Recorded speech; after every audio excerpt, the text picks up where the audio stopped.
आहे।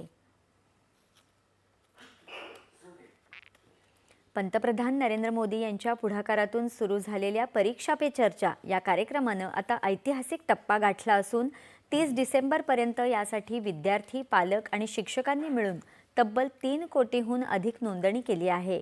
यावरून या कार्यक्रमाची लोकप्रियता आणि यश दिसून येतं।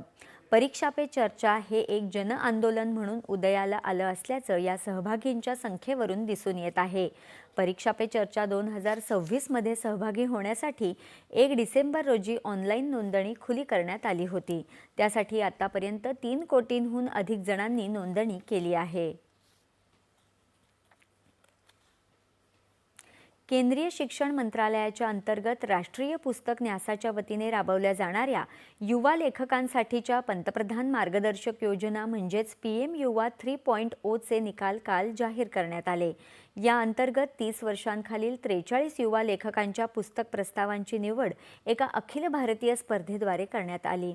यामध्ये इंग्रजीसह आसामी, बांगला, बोडो, डोगरी, गुजराती, हिंदी, कन्नड, काश्मीरी, मल्याळम, मणिपुरी, मराठी, मैथिली, नेपाळी, ओडिया, पंजाबी, संस्कृत, संथाली, सिंधी, तमिळ, तेलुगू आणि उर्दू या 22 अधिकृत भारतीय भाषांचा समावेश आहे।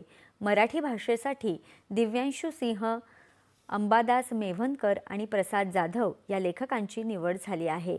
नवी दिल्लीत आयोजित आगामी जागतिक पुस्तक मेळाव्यात निवडलेल्या लेखकांसाठी राष्ट्रीय शिबिर होणार आहे। या अंतर्गत पुस्तकांचा पहिला संच पुढील वर्षी प्रकाशित केला जाईल। भारतीय साहित्य आणि विचारांचं देशात आणि परदेशात प्रतिनिधित्व करणाऱ्या लेखकांची नवीन पिढी घडवणं हा यामागील उद्देश आहे। राज्यातील 29 महानगरपालिका निवडणुकीसाठी उमेदवार